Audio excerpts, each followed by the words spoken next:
You're watching Football Daily, and this is our 11 of footballers that lived double lives. Goalkeeper, Hans Halldorsson.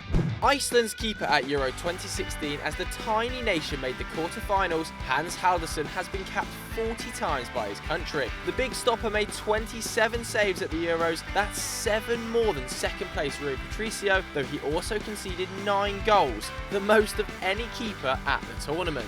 Now playing in Denmark after a spell with NEC in the Eredivisie, Halldorsson has spent his time outside football working as a film director. The 32-year-old made commercials in his homeland before directing Iceland's entry in the 2012 Eurovision Song Contest, which finished a horrible 20th out of 26. However, the stopper's heroics at Euro 2016 led his former employer, Saga Films, to promise him his old job back when he returns to Iceland. With an estimated market value of 340k, he might just want to take them up on it.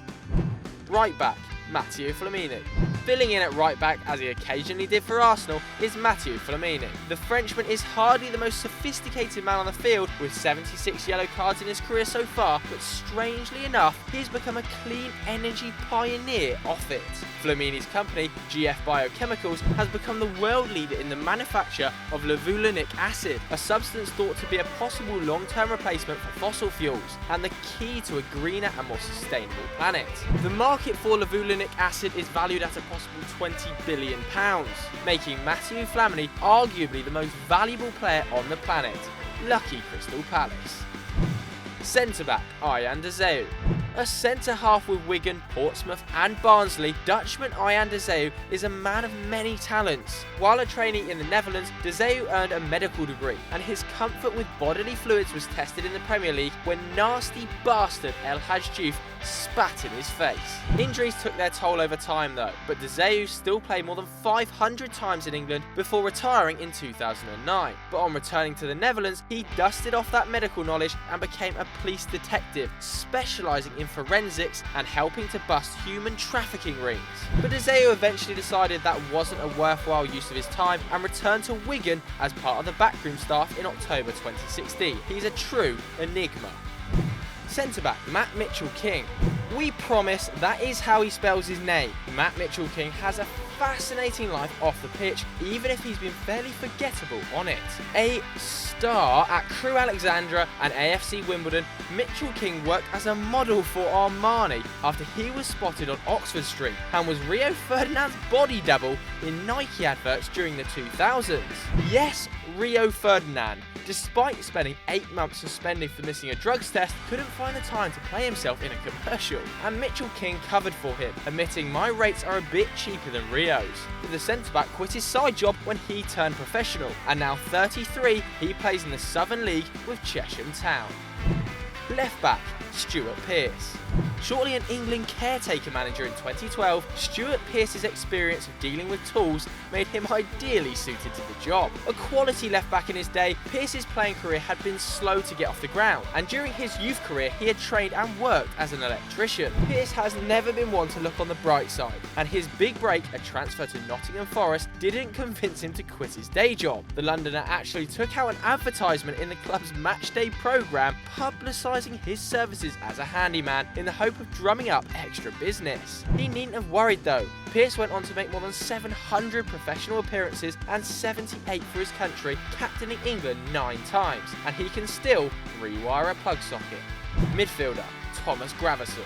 One of the baldest players ever to grace the Bernabeu, Danish hardman Thomas Gravesen made an unexpected switch to Real Madrid from Everton in 2005. Spanish fans initially disliked Gravesen, with his crunching tackles a little out of place among the technical, elegant Galacticos. Gravesen also gained notoriety for giving Robinho a battering in training, which the Bellend probably deserved, but these days the Dane can be found picking up cards at the poker table, making his living in Las Vegas as a pro gambler. Through poker and business investments, Gravesen has reportedly spun his career earnings into a net worth of more than €100 million, about 20 times what he cost in transfers during his playing days.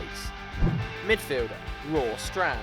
Strand was a Norwegian player with an incredible name and a trophy cabinet groaning under the weight of silverware. The midfielder picked up 16 Norwegian Premier League titles and 5 domestic cups in the course of his 21-year career spent almost entirely with Rosenborg. Strand appeared more than 600 times for the club, scoring 114 goals, most of them under manager Nils Arne Eggen. Keen to develop his players as men as well as footballers, Eggen demanded that everyone at the club had a second job or studied in their spare time. And because of this, Strand became a chimney sweep. That practice in tight spaces must have had an effect, as Strand became an excellent box-to-box midfielder, registering famous goals in the Champions League against Arsenal, Porto and Real Madrid. Forward, Thomas Brolin. Equally brilliant in attacking mid or up front, Sweden's Thomas Brolin was world class in his youth. In 5 years with Parma, he won the UEFA Cup and Cup Winners' Cup, while on the international stage he helped Sweden to semi-finals of Euro 92 and World Cup 94. At the latter, he was named in the team of the tournament and finished 4th in that year's Ballon d'Or. Weight issues later saw Brolin decline, and after retirement in 1998, he used his celebrity status in Sweden to kickstart several businesses, from a website selling vacuum cleaners to a property development company and a restaurant. True to form, Brolin's restaurant has been fined repeatedly for allowing underage drinking, and the man himself is still a loose cannon, once again finding himself in the spotlight after hitting an elk with his car. He's now a keen poker player, though we don't know if he's ever come up against Thomas Gravesen. Forward, Jese Rodriguez. Paris Saint-Germain's Jese joined the club from Real Madrid in the summer of 2016, fresh from the second Champions League win of his young career. The forward is yet to come to life in the French capital, but perhaps his heart isn't really in the task. Rather than focusing on his football, the Spaniard likes to spend his free time working on his music career as reggaeton artist Hey M. The 23-year-old had previously appeared in a music video for Big Flo, but in 2016 decided to become a vocalist himself, producing a song called I Knew. Allegedly, Jese's music frustrated former Blancos boss Rafa Benitez, who felt that the player was more interested in finding girls to star in his videos than improving himself as a footballer. Thankfully though, there won't be any distractions in France. Midfielder, Socrates. With Dr. Socrates, the fearsome general of Brazil's greatest side never to win a World Cup, the clue is in his name. As well as being a supremely gifted playmaker, Socrates was also a qualified medical doctor, earning his degree whilst playing football professionally. That didn't stop Socrates being an enthusiastic smoker and drinker though, and his true passion was politics. Whilst a player, he opposed the military government of Brazil, and even publicly announced that if free presidential elections were not held, he'd go and sign for an Italian club. A TV pundit on both football and economic matters, those years of drinking eventually caught up to the great man, and he sadly died at just 57 in 2011. Forward, Jamie Vardy.